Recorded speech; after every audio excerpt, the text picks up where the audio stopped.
too many questions to be like, hey. Dude, no. Fuck it, let's do it live. We got this. Fuck it, we got this.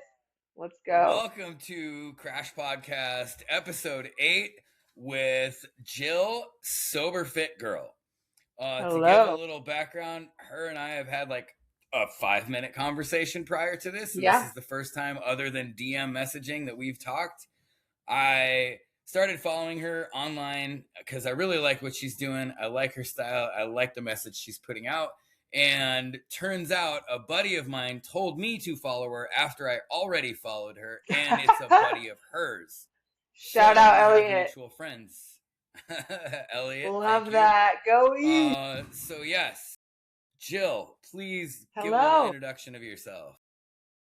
But in the sober world, okay, so I have been sober, clean and sober now, 7 years and a few months. And it's just like who I am now. It's freaking crazy. Like if you would have told me, 8 years ago, I moved to Texas to like fix my life and make it better, and shit totally hit the fan before I got better, obviously, as things do. Ended up homeless, couple jail stints, couple trips to treatment, you know how we do. Yeah. But if you would have told me back then, like, that this is where I was going to be now, I would be so confused. I would be like, what the hell are you talking about? You're sober and you're happy about it? Like, what? Before I got sober, I was like, that sounds boring. That sounds terrible. That sounds like I'm just going to be bitter and pissed off. Like, what am I going to do? Turns out, it's true. You can, the happy, joyous, and free is not bullshit. It's like in one day at a time. I remember hearing that in treatment and being like, what? You're telling me some silly little mantra is going to keep me sober? Like, what? Right. And then I started like exercising and doing shit like that. And I was like, oh my gosh, the days are reps. It's true. This is really how it works. It's like the best blueprint ever. But yeah. So the intro, was that a good intro? That was a great intro.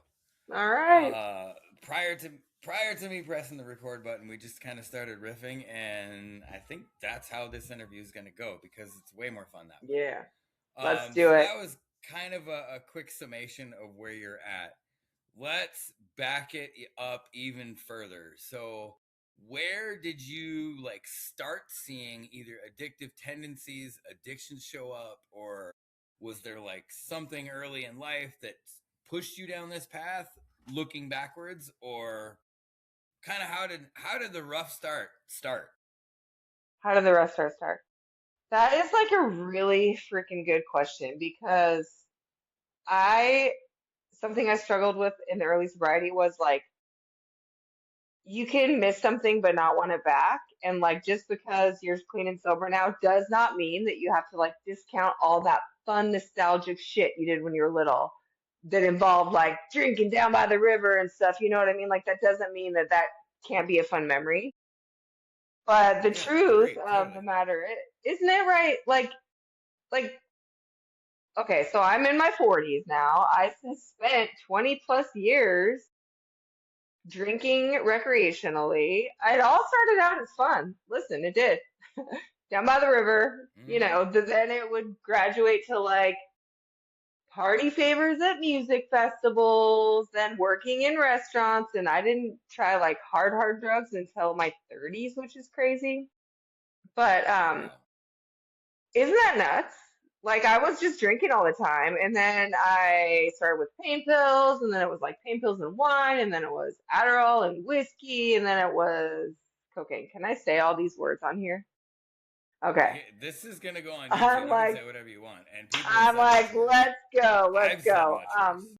Okay, cool. I'm like, do I need to censor any of this shit? No. So, okay, cool. So I honestly think that looking back, if I had to say, I couldn't pinpoint like the day, that's hard to do. But I think that you really do become your habits and routines and rituals. Like one day I didn't wake up, people are like, how did that happen? I can't imagine you like that. And whenever people say that, I'm like, thank you. That's the biggest compliment ever. But also, it's not like I woke up one day and was like, today I'm gonna become a drug addict and a fucking homeless alcoholic. That is the goal. Right. Like, it just Totally. doesn't Yep. happen that way. You just wake up one day Yeah. and you've turned into one because your fucking thought Yep. patterns and habit loops have been ingrained in you. And I think it's because that's what my default mode did. Now I'm like all about life by design versus default, but I do remember, Agreed. right? Like, isn't that like the shit they should be teaching us in school versus instead of fucking the bullshit dare curriculum? Like, come on. Um, Yeah. but I think that I really started noticing something that probably scared me that I never told anybody was when I had started like recreationally doing cocaine on the weekends, for example, to work. I'd be working Friday night, Saturday night, and then there'd be a little, it's like Friday turned into Sunday, hair of the dog, turned into Monday, turns into Tuesday, feel like shit, turns into Wednesday. You know what I mean? Like the days became Yeah. nights, the nights became days, and then suddenly it's the Mm-hmm. middle of the week. Middle of the week, I just am on a bender and I don't know what the hell day it is, what time it is. Like yeah, so then I just slowly but surely like got evicted from where I was living. Literally couch surfing, sleeping in random places. I used to like ride the bus to stay warm. Um, Eventually I ended Dang. up moving to, yeah, like I was like, my sisters lived up in, so I live in Seattle.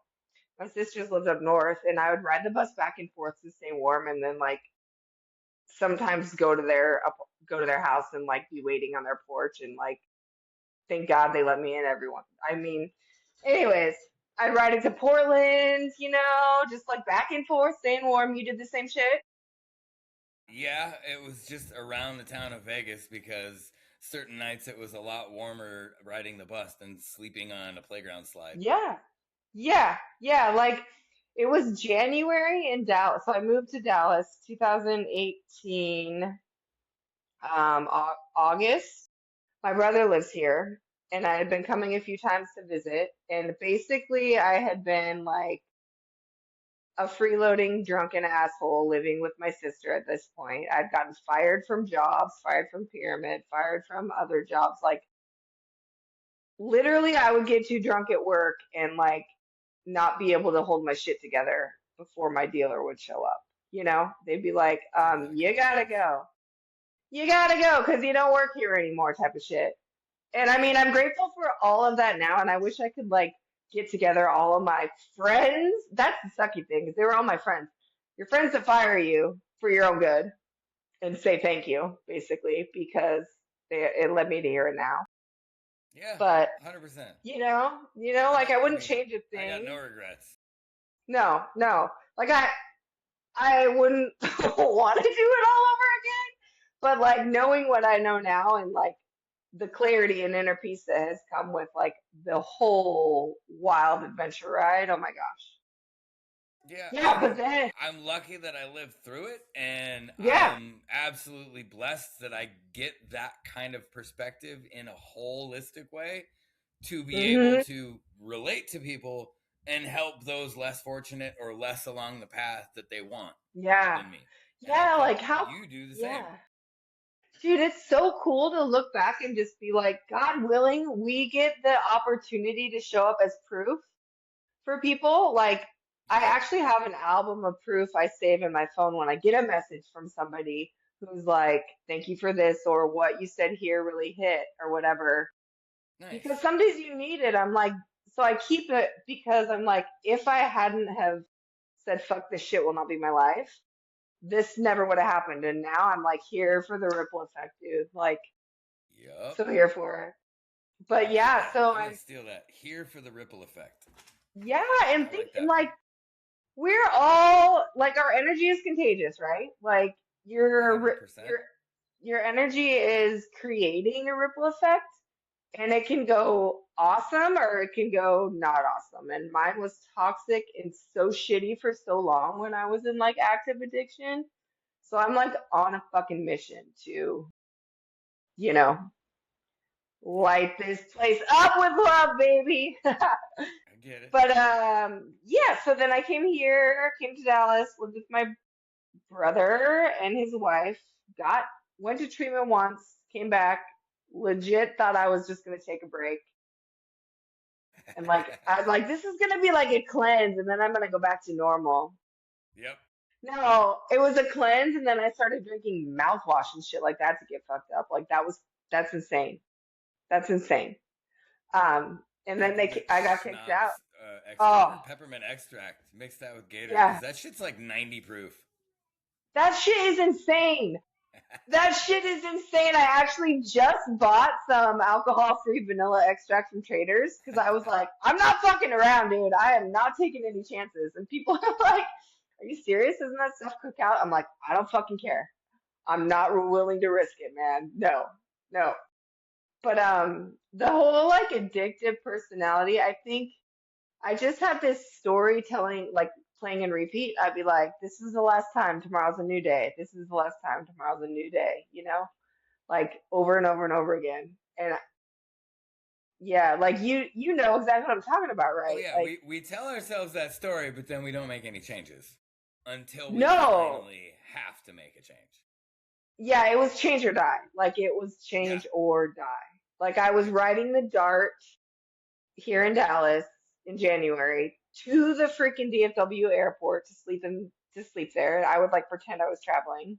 But I was also up to no good. I was like broken bullshit. I was like stealing like food, stealing mouthwash, like went to jail a couple times. Like, and to be honest, last time I went to jail, I was like, can I just stay and wait out my time? Because this bed is warm.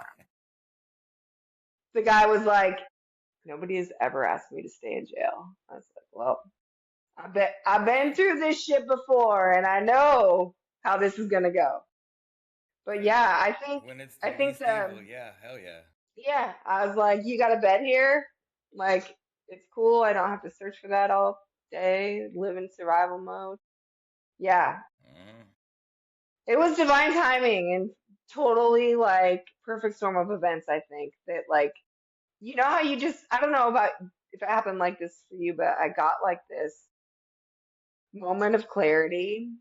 It was literally like, and just by the grace of freaking God, I acted on it because I could have just like let it go. So I crawled my Mm-hmm. ass Yeah. back to treatment, and I was like, okay, I need fucking help. Like, I don't want to go out this way. I don't want to die. Like, and I'm gonna die if I keep doing this. So yeah, and then I Yeah. lived in sober living for 18 Similar. months. Yeah, is that how it went for you too?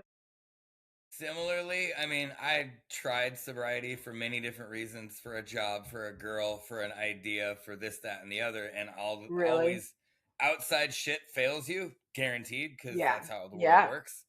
Yeah. And if I hang my sobriety on that, it's gonna fall apart, which it did. And then my most recent was 18 months, but I was on a court card because of a DUI. Even though I wasn't driving, I was sleeping in the car. Oh, damn. Anyway, Damn. so 18 months forced sobriety, which coincidentally that got me to be honest because motherfucker, I'm forced to be at this meeting. My name's Bjorn and I'm undecided. I don't care what you think of me. I have to be here Yeah. and I Yeah. didn't give a shit, so I got really honest. And then Yeah. my honesty started reflecting back on myself and Yeah. I finally started to grasp the program. The problem is that court card was the block between me and what I missed of weed. I thought I really missed weed. And so after the court card was done, I was like, I really miss weed. I'm going to smoke a little weed. And I smoked and I felt fucking dumb. Like I couldn't even You play did. video games dumb. And but then a few days later, I've smoked some weed. I can have one beer. It's cool. And then 3 days Yeah. later, I can have 3 beers. And then 6 months later, I'm hiding bottles and drinking, hiding little airplane bottles and drinking an entire bottle a day. And then shit Oh came yeah. crashing down. Really not that bad. It was just considering like DUIs, overdoses, car crashes, jail time, shit like that. It wasn't even that bad from the outside, but it was just, Yeah. I've tried every other way. It just doesn't work. And I Yeah. split with the relationship that I was in, and I called back the same guy who was my sponsor And I was in Oh, fucking tears, and I was like, dude, I just can't live like this. And I hadn't yeah. talked to him in 6 months, 6, 7 months when I had gone Oh back my out. God, I'm getting And like fucking he chills. said, I hope it fucking hurts enough this time. And it Oh did. my And it's the gosh. same guy that Yes. I talked to like 3 days ago. So he's been my sponsor previously and this time. And I talk to him 2 to 5 times a month. Love that. I hope it hurts bad enough this time. That is the freaking thing because hello, it's like getting sick and tired of being sick and tired of your own bullshit is totally underrated. Like that shit is underrated. Like the build up, build up, build up, build up, build up, like all of that shit that happens, like all those dots connecting and like getting you to that threshold and that tipping point, like they're all requirements because, Oh, yeah. it's just like part of the process. But like Yeah.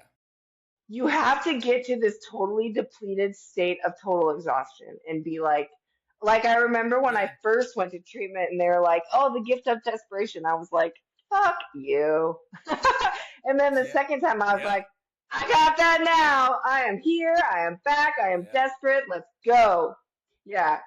Oh, yeah. Yeah. It was like the 7th or 8th time for me. But Really? it finally But you came. I did mean, it. I Yeah. talk a lot about a lot of the shit that I talk about on my posts and reels and whatnot is negotiating with yourself. Oh I my mean, gosh, I'm a yes. firm believer that addiction is just a manifestation in one form or another of escapism Yeah.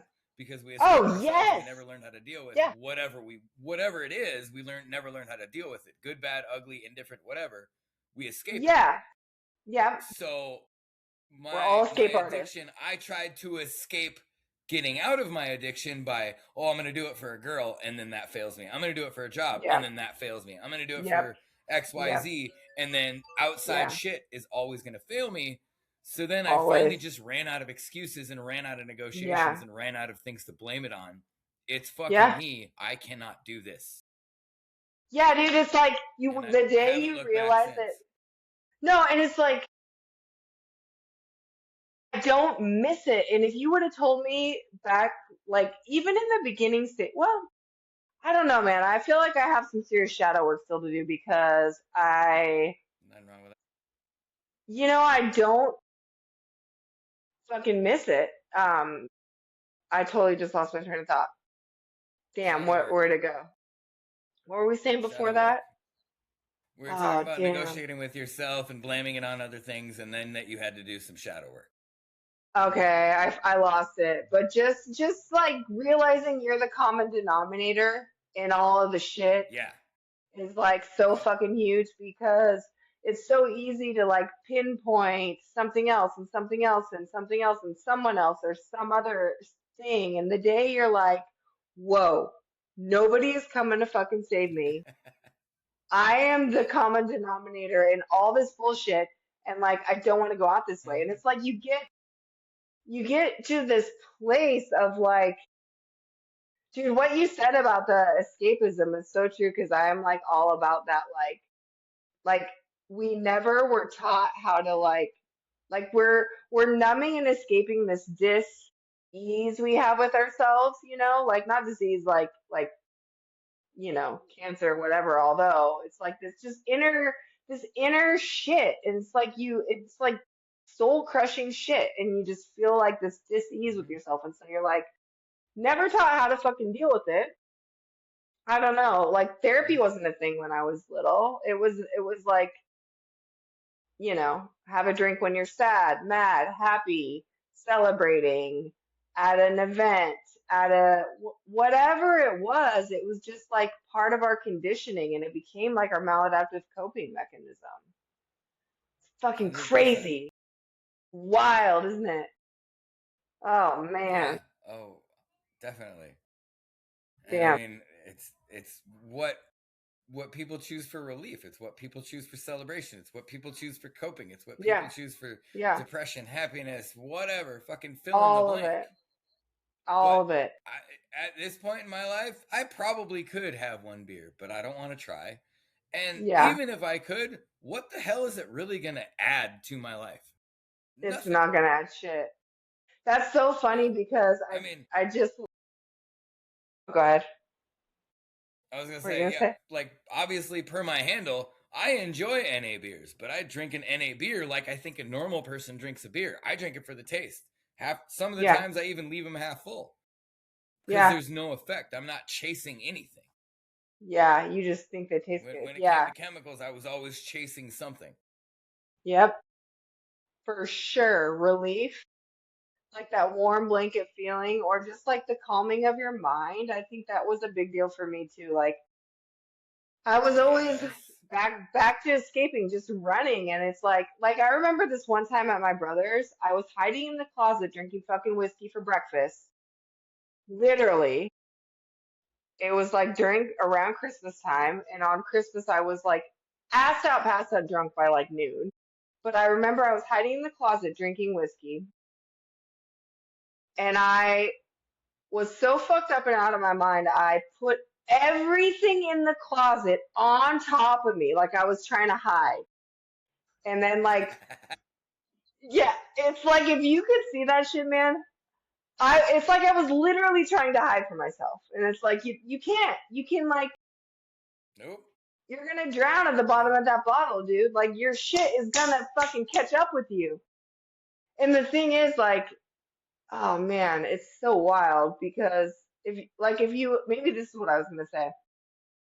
Like at first, did you think about it? Like, did you miss it in a way where you were like, fuck, I wish I could still like okay, Elliot helps me with this actually. Shout out E again.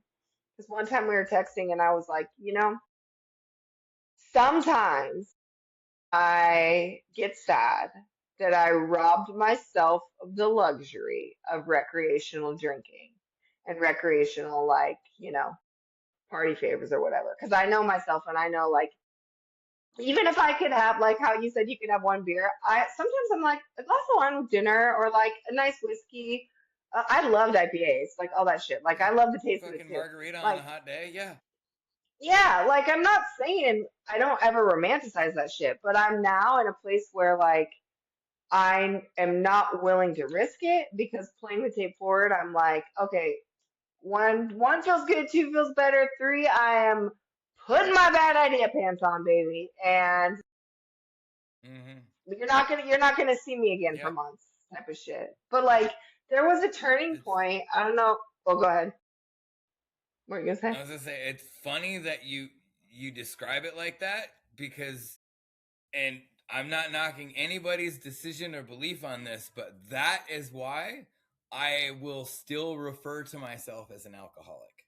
And I know that Yeah, topic's hot, like recovery or yeah, recovered, but to me, alcohol has an effect. I don't care if it's Kharkov vodka or fucking Johnny Walker Blue Label. It has an totally. effect. Yes, Yeah, there is a flavor to it, but it has an effect. So what it doesn't make sense to me to drink it purely for the flavor or have one. Like I yeah, never understood that.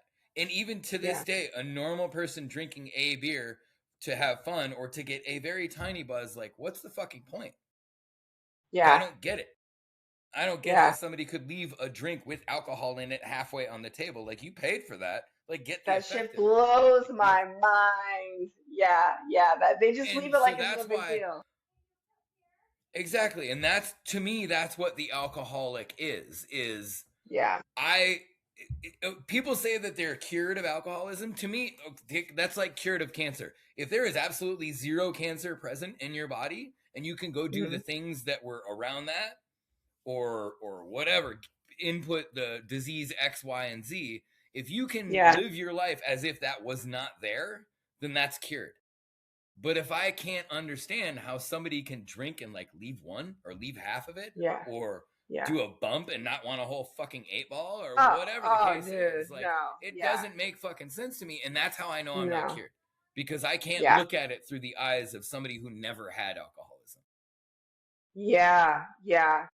No, because I like to say I have the disease of more. Like I always am gonna want more. Yep. Like whatever it is. Like I always am gonna fucking want more. I can't buy peanut butter because I'll eat the whole fucking jar. Like they're just things I know that like Yeah. I cannot. Whoa, sorry, whoopsie. There's things I know that are just like I'm willing to let go of because I know they're gonna make me feel like shit. But like, Yeah. it's fascinating to me that like we're both in that there's like the whole just like do you remember the point where because at first it was like that it was all I thought about, right? Especially working in restaurants and bars. I was like, man, fuck, how am I gonna do this? And then I lived in sober living for 18 months, so I got like I couldn't. I had nowhere to go. Yeah. If I would have fucked that up, I would have been so fucked. Like thank God I had the opportunity to like I like to say it was like I felt like a vulnerable, skinned, feral ass wildcat trying to be made into a house pet. It was like both terrifying and exciting, you know, like two things can be true at the same time. But I remember Yep. thinking like when am I going to quit thinking about it? I just want to free up my brain space because like that was the thing that ultimately one of the tipping points for me was like, I'm so fucking sick of thinking about how to manage and maintain and sneak and get it and pay for it and prep it and fucking not blow through it all in one day and like all this shit. It was just like all consuming. And I was like, I am here for bigger shit than this. Like Yep. there is no way this is supposed to be the existence. So like when I got sober, I remember like literally just breaking the day down into the smallest units of time ever. And I was like a dollar store candy whore. I was like eating Tootsie Pops all fucking day. I was like, when am I going Yeah. to quit thinking about it? And then it was like, then the next step, it's like I wished I wasn't wishing about not thinking about it. And then one day I was just like, fuck, I haven't thought about it in like months. It's crazy. Is that how it was for you? Yep. Isn't it Yeah, I mean, cool and we fascinating? spent It's like, years, if not decades, getting ourselves to that point, and then we pull it yeah, off, and or we rip that facilitator off, and it's like we just want it to be gone. We want to move on with our lives, but yeah, well, yeah, there's a whole bunch of wreckage and customary discipline that we did not have the intent for, but we certainly were disciplined to it. We got to retrain yeah. ourselves, and yeah, Oh, I'm yeah. still retraining myself to this day, 13 years later. Dude, so much same. And like, have you ever seen like those posts where they're like, do not underestimate the determination of an addict or an alcoholic. Like, when we want something, we're gonna fucking get it, even if we have no money, even if we have no job, no phone, no nothing. Like, I had nothing, like, literally like half a Yep. shoe and hadn't brushed my hair in like a month, and I somehow still found a way to get fucked up. Like, Yeah. once we can rechannel and like redirect, harness our energy, redirect it, channel it onto like the greater good, like we're doing Yep. now, like there ain't no stopping us. Let's Yep. go. But yeah, dude. 100%. Oh, the freaking determination and discipline is real. It's like I some couldn't agree with you more. like next level shit. Yeah. Yeah. Like, yeah, we are ingenuitive, we are fucking resourceful, and we are ridiculously disciplined. The Yeah. problem is, during those times, we did not design our discipline. We were a slave. Yep. Oh So, yeah. breaking free of Dude, that and then realizing the fucking potential we have, yeah. it's, Oh it's my gosh. huge. Yeah. I seriously believe sobriety is a freaking superpower because like tapping into your potential, Mm-hmm. like all the years we were just like stacking hangovers that compounded and drug us down versus like breaking free from that shit and stacking Mm-hmm. like points in favor of your potential instead. Holy shit. It's like crazy. It's crazy. Yeah, it Crazy. definitely But is. isn't that true what you said though? We were like so freaking slave. Like your mind really can be a fucking prison, dude. But like Absolutely. my brain was broken when I first got sober. I swear to God, I couldn't even work the Ninja Fuck yeah. blender. I was like, my sister's like, dude, you just line up the arrows. I was like, what do you mean? Like, Dude, I was a chef and I couldn't hold a steady hand for fucking 6 months and I couldn't get a good night's sleep for about the same time. yeah, yeah, it was rough. I feel like I should Yeah. talk about that more because, like, once you get to this point, it's like easy to forget how rough and shitty that first part was. Like, and how Yeah. that's why I think a lot of people have a struggle, staying sober because how do you believe that there's so much freedom and goodness on the other side if now sucks so bad, Well, you it's know? horrible. It's Yeah, it's the roughest part. But the way that I got through that was, if I'm gonna go through this rough part this bad, I'm only gonna do yeah, it fucking once. literally. Oh my gosh, seriously. I'm not Yes. gonna start this time clock over and have to do this again. That Because was it that was sucks. honestly what Yeah, pushed me through. And a lot of yeah, outside support. yeah, yeah. Yeah, dude, the hard sucky starting part is just like you gotta just like accept it's gonna suck and be willing to like sit with the hard sucky starting part. Because like inevitably it's the whole like this too shall pass thing. And it's not like there's not gonna be hard days, but like it's different once you get more time under your belt, you know? Hmm. Like it's hard to believe that like the days really did sometimes feel like fucking years in the beginning though, for Yeah. sure. When I first got sober and when I was under the court card, I thought anybody with over like 8 or 9 years was full of shit. There's no fucking way. Yeah. Y'all are Yeah. lying. That doesn't happen. Yeah. Because you're like, why? And that's the beauty of it. Don't you think that people making sobriety cool on the internet is like one of the coolest things ever? Like, I do. I do. I definitely think it's a slap in the face to the alcohol industry, which has had us yes. kind of whatever for many years. And nothing against people who can drink their Yeah. own like novelty recreational way. Cool. Have fun with that. It's not for me. Yeah. Um, Same. but yeah, it's becoming not just sober but healthy, and Yeah. like 60 is the new 40 and stuff like Isn't that. that It's just crazy? people are much more mindful. I mean, like the food that we Yeah. eat now, the everything, just across the board. I love how people are really looking at themselves. Yeah. And like taking a more holistic, like, I don't have to just like give in and take this pill for that and take this other pill for that and then like be hooked on all these fucking pills for my whole life or whatever. Like, that's not always Oh, the answer, you know? dude, what did I see? Yeah. It was like a day or two ago. I saw a prescription for some additive to an antidepressant. Like, if your antidepressant doesn't do enough, here, take this as well. It's like, what, in 3 years is it going to be, if your add-on doesn't do enough, here, take this as well? Like, fuck that, dude. Here's an Fuck that. add-on for your add-on. Yeah. Yeah. Well, I'm like, at it's what like point does that stop?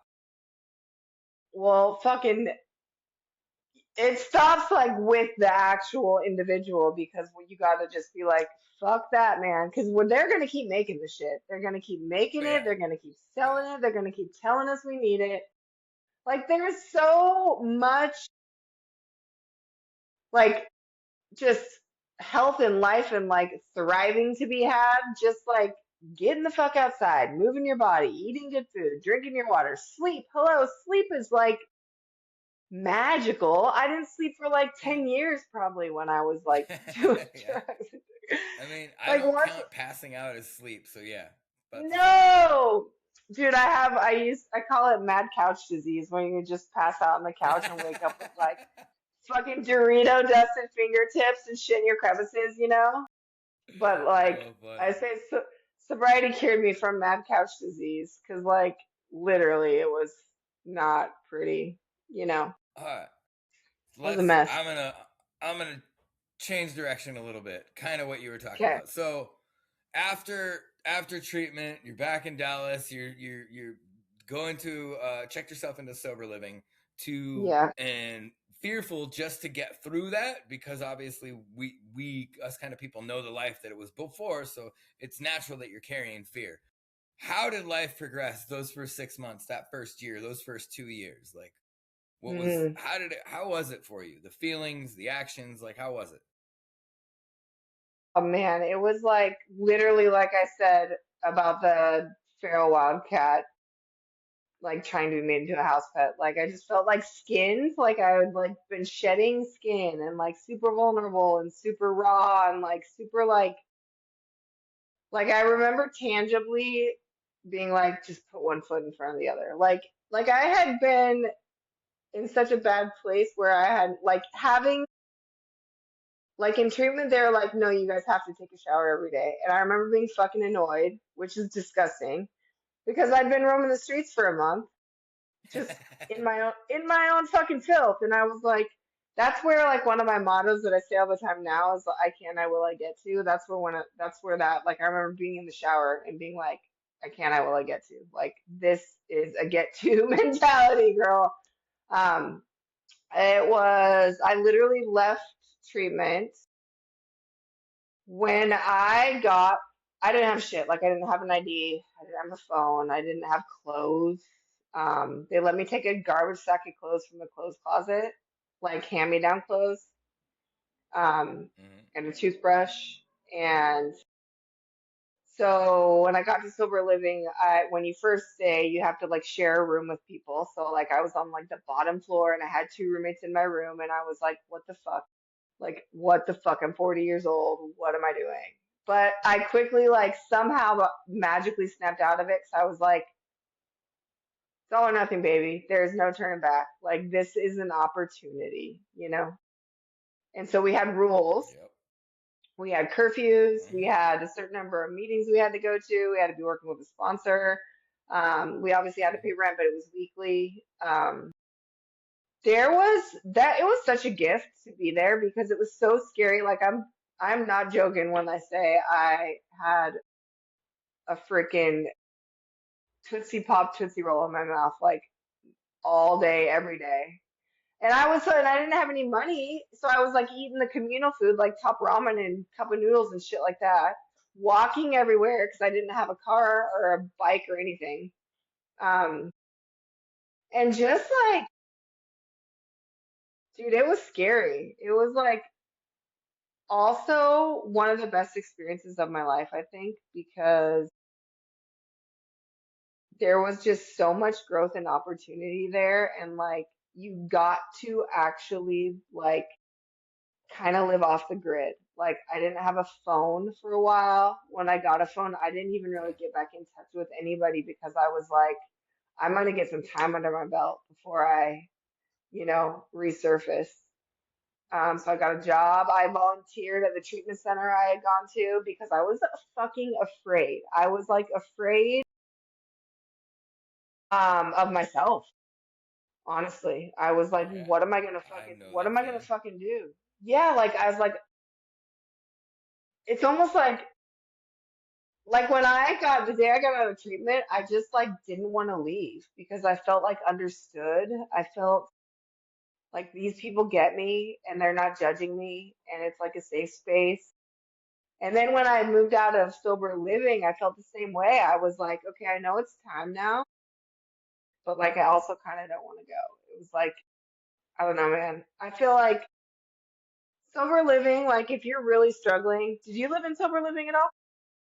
I did actually. When I got out of inpatient for meth way back in the day, that was like 20 something years ago. But then after I went back out, I didn't check myself back into treatment due to my court card times in the meetings. I knew somebody who ran some sober houses.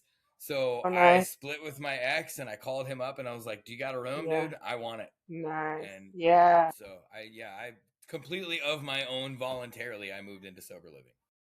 That's badass. Like I feel like it gave me an opportunity. I don't know if you feel this way to like learn how to fucking adult and learn how to do life like from fucking scratch. Like and also like being somebody who like we were not like I was out there breaking rules, not giving a fucking shit about anyone but myself and how I was gonna get high or drunk. Like you were made to Yeah. have to care about the rules. Like you literally like there were Oh yeah. consequences. Like and I Oh just yeah. remember being like, General inspections every week yeah, like of the rooms for um cleaning. oh yeah, we had fucking chores, like Yep. random Yeah. drug tests, all that Yep. shit. And like I think it was like it's crazy, man. If I honestly give sober living credit for like being here because first of all, where the hell was I gonna go? And second of all, like if I would have been left to my own devices, there's no fucking telling what would have happened, you know? So yeah, then I just started working again, saving money. Then I moved out, and I feel like it was just yesterday and also forever ago. Seriously, it's crazy. Crazy. So it's been what you Crazy. said, 7 years? Yes, my sobriety date is actually Groundhog's Day, which the irony is not lost on me. That's a That's funny, kind of ironic, but yeah. some funny shit, man, because it was literally the same shit every day, you know? Like over and over and over again. Like it's a funny movie, but it's not way to live your life. Shit. No, it's Yeah. funny and ironic watching from the outside, but when you're fucking Bill Murray in that movie that sucks every Yeah. day, Every fucking day, wanting man. something different but nothing changes. That's Yeah. difficult.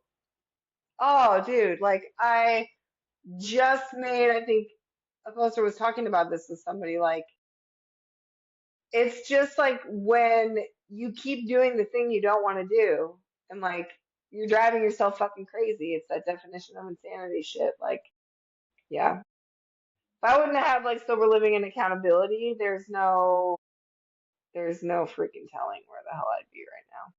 There's no way. Who knows? Yeah. Yeah. The opportunity for sober living for me was definitely a reset. I mean, I've Yeah. been living more or less on my own since I was 17, but drugs and alcohol were always a factor. So to Yeah. learn how to functionally live without that, Yeah. um, yeah, it Yeah. was a very, very nice reset. For sure. Yeah. Because I didn't even know how to like get through the day without drinking or trying to find how I was going to get high or like a little buzz or whatever. Like it was just, and just, it's like it gets to that point where it's not fun. It's just maintenance and management. It's like doing it to Yep, feel normal. It's like all these fucking steps you got to go through just to feel normal. Like, what the hell? Like, what is that?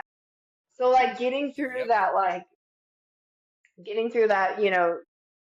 skin shedding, raw, vulnerable part with other people that are going through the same shit was definitely fucking huge. Yeah. yeah. Yeah, No, it was a big benefit. for sure. So, what Yeah. the next few years look like? What's life look like now? What has it blossomed into for you? So I'm still working in a restaurant. Oh man. Um, I live alone. I've been living alone for like 4 or 5 years, which is insane that it's been that long.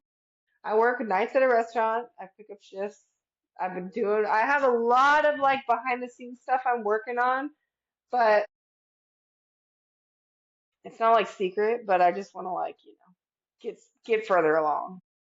Like some thrival mode shit, you know? Nice.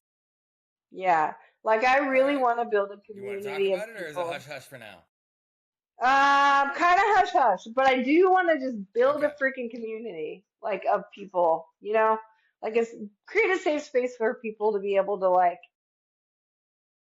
just be and talk about this shit and like open lines of communication, just knowing like there's other people out there. Like that's the beauty and the blessing I think of the internet right now is Yep. that like when I first got sober, I did not know that there was other people going through this shit in this way and like showing up and like saying, yeah, it's gonna suck.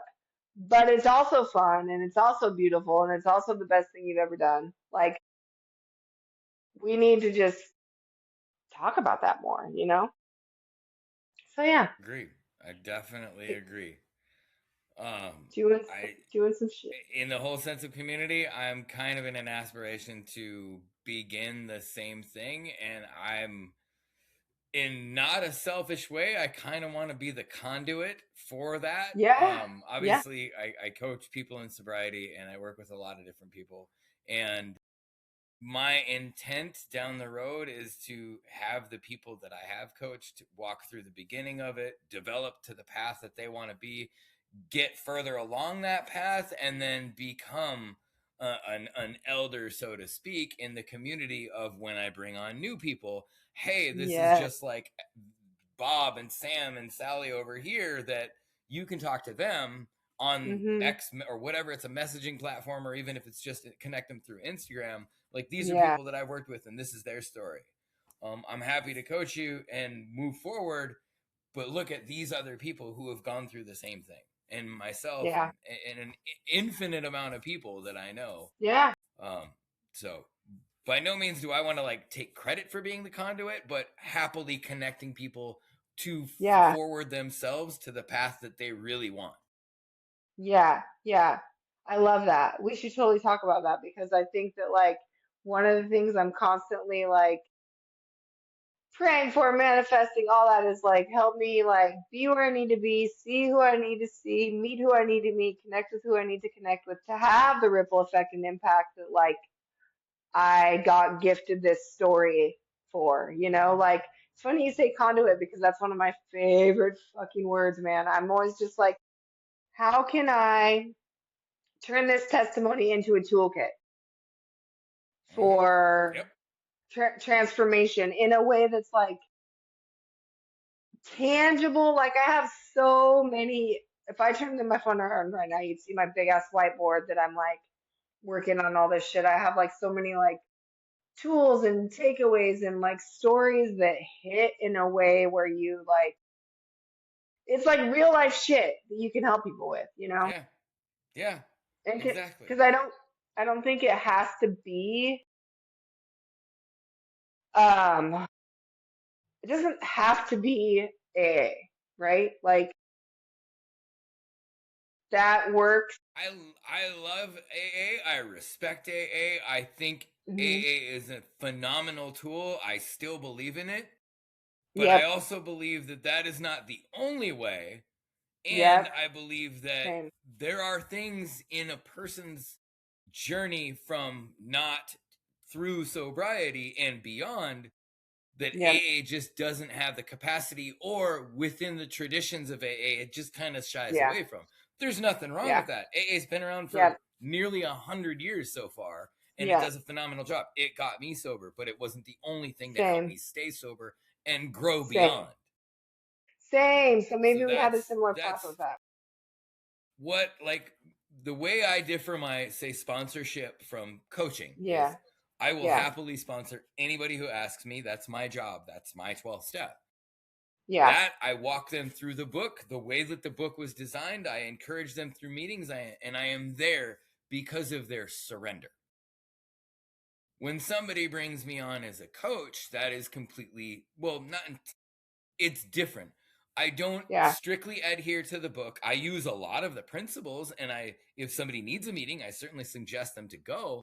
But I walk them through, what is life? What is your relationships? Yeah. Yeah. Where does alcohol? What are the patterns that exist, and how can we interrupt Yeah. those and change those to the outcomes that you Literally. want them to be?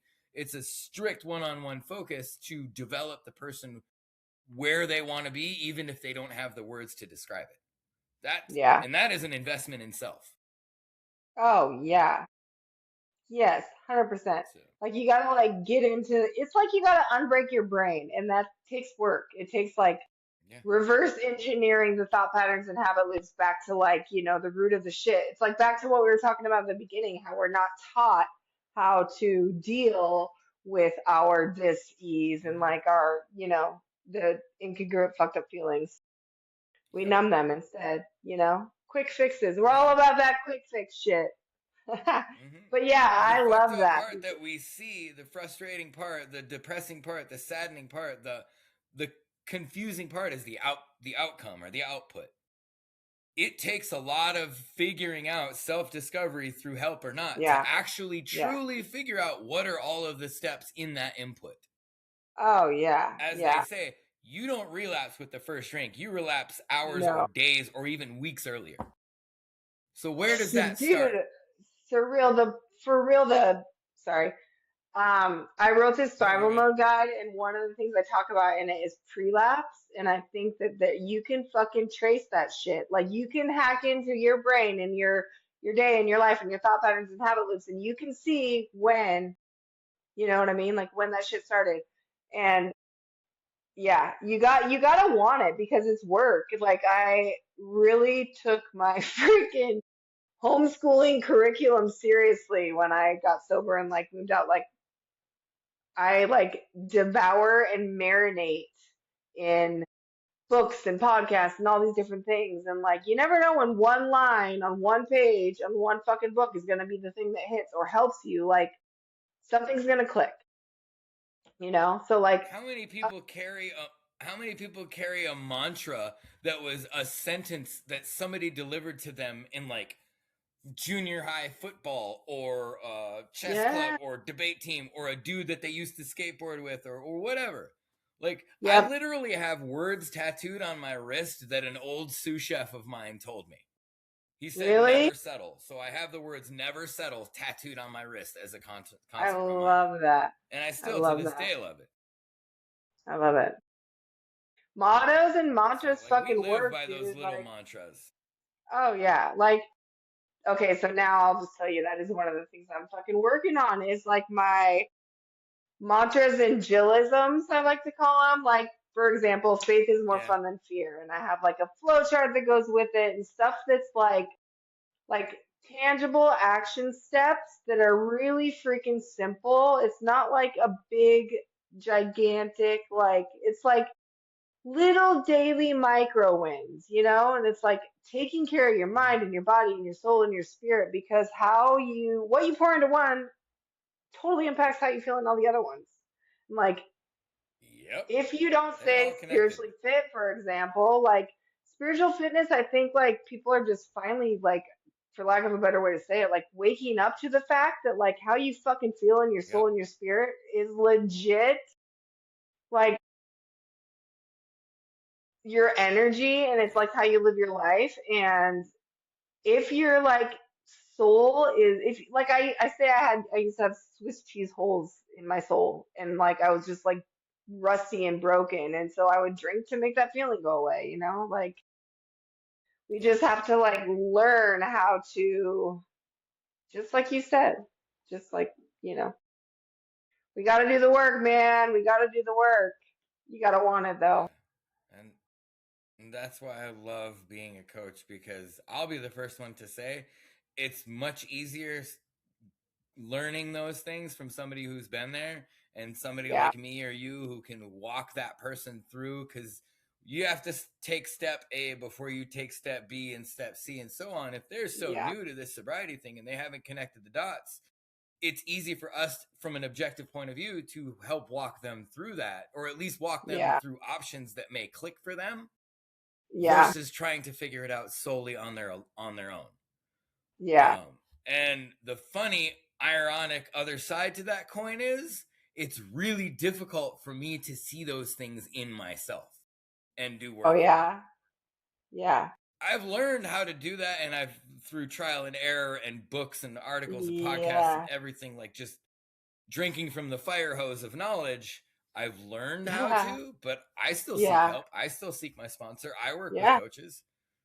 Like, so I mean, that's the absolutely. thing. That's like the goal is like lifelong growth, right? Like we don't, it's not like they teach you in freaking high school and college that like that when the school ends, that's when the learning, like, no, man, that is, I think That's my when the learning 40s have been starts. like, fuck yeah, like that's like where, like we're all here collecting data for our life experiments on Earth School. That's what I say. Like it's all fucking data. Like Yep. you just like why stop learning and changing and growing when there's so much life to be lived? You know? It's crazy. I heard it Crazy. said a long time ago. If you don't learn something today, or if you stop learning, there's a box waiting for you. Literally. Literally. You're dead already.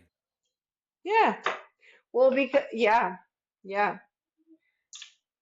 And when we were like I know when I was drinking and using every day, like I didn't have the capacity for learning and changing and growing. I just only had the bandwidth to like focus on getting drunk and getting fucked up and how I was going to do that. And like, that is the thing where it's like, I mean, I guess you have to come to that realization yourself. You can't like help, you can't ingrain that in somebody and make them believe it if they don't want to. But like, when you get to that point, you're like, holy shit, like, that is all I think about. Like, there's so, it's like that, it's like fucking Step Brothers when they're like, there's so much more room for activities. Like, once you quit Yeah, yeah, obsessing and thinking about that shit, you know what I mean? yeah. It's crazy. Yep. Like, there's Once you so rid your much brain cooler and your shit. emotion and Yeah. your day of that, there's so much room. It's just like, Yeah, I get it. yeah, you start to see like so many more opportunities and just like potential and possibilities and like stepping into your own. It's crazy and awesome. And awesome. 100%. Definitely. That. Jill, we have had a We're on wonderful to time. something. This is awesome. Yes. I I think we hope that could I gave definitely you keep some going. gold. So there may need to be a to be continued to Let's do it. I'm see where ready else for this it to goes. be. Okay. We can like, Awesome. So okay. what? Go for it. You were gonna say? I'm down for part two. Whenever. Okay. That sounds Okay. awesome. For sure. I just hope it Cool. doesn't take me 3 months to schedule you this time. Uh, no. uh, Monday nights are we're always busy. We're good. busy. Monday nights Nice. are good. All right. So I'm assuming you want people to find you on Instagram, on Facebook, on YouTube, whatever. Please drop Yeah. your socials for people to look you up because I would love if they followed you. I love what you got to put out there. So Thank you.